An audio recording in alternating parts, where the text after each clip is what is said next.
Hello दोस्तों, अगर आपने कभी आयुर्वेद के बारे में सुना है तो हरितकी का नाम तो ज़रूर सुना होगा। आज हम बात करेंगे हरितकी को कैसे, कब और किस बीमारी में यूज़ करें। आयुर्वेद में एक मशहूर कहावत है, कहते हैं कि माँ का दूध भी कभी कभी नहीं पचता है, लेकिन हरितकी हमेशा पच जाती है। इसीलिए इसे पथ्या कहा गया है। पथ्या मतलब सभी को पच जाएगी। हरितकी को आयुर्वेद का अमृत फल इसकी गुणवत्ता के कारण कहा गया है। हरितकी एक ही है, लेकिन हर बीमारी में इसका सेवन अलग तरीके से किया जाता है। रोगों के हिसाब से हरितकी का सेवन, अगर हम कब्ज से परेशान हैं, आपको कब्ज है, कॉन्स्टिपेशन बना रहता है, तो आप हरितकी चूर्ण को गर्म पानी के साथ रात को सोने से पहले सेवन करें। इससे आपको आपके कॉन्स्टिपेशन में बहुत लाभ मिलेगा।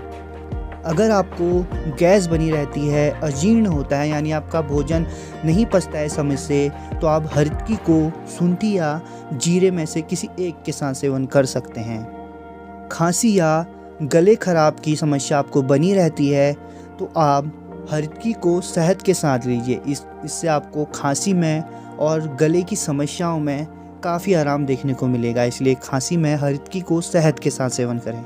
अगर आपको आँखों की कमज़ोरी, आँखों की नज़रें कम हो रही हैं, तो आप हरितकी को घृत के साथ सेवन करें। इससे आपको आँखों के रोग में लाभ मिलेगा।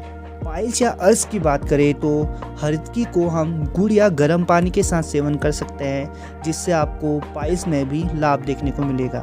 हरितकी की सबसे बड़ी खासियत है कि ये तीनों दोषों को बैलेंस करती है, वात, पित्त, कफ। अगर आपको वात की बीमारियां हैं तो आप हरितकी को घृत के साथ खाइए। पित्त की समस्या है तो हरितकी को मिश्री के साथ खाइए। अगर आपको कफ से रिलेटेड बीमारियां हैं तो आप हरितकी को शहद के साथ सेवन कर सकते हैं। हरितकी का सही फ़ायदा तब मिलता है जब आपको इसको सही समय पे लेंगे। तो अगर आपको कब्ज़ बना रहता है तो आप इसको रात को लीजिए गुनगुने पानी के साथ। अगर अजीर्ण है तो भोजन के बाद। रसायन प्रयोग हेतु सुबह खाली पेट। ध्यान रखिए, मात्रा रोगों और शरीर के हिसाब से चुनी जाएगी। अगर जनरल मात्रा बोले तो चूर्ण खाना है आपको तो 1 से 3 ग्राम आप ले सकते हैं। टैबलेट 1 से 2 टैबलेट ले सकते हैं। अगर आपको आयुर्वेद से जुड़ी ऐसी ही जानकारी चाहिए तो सब्सक्राइब कीजिए मेरे चैनल को। Thank you for watching.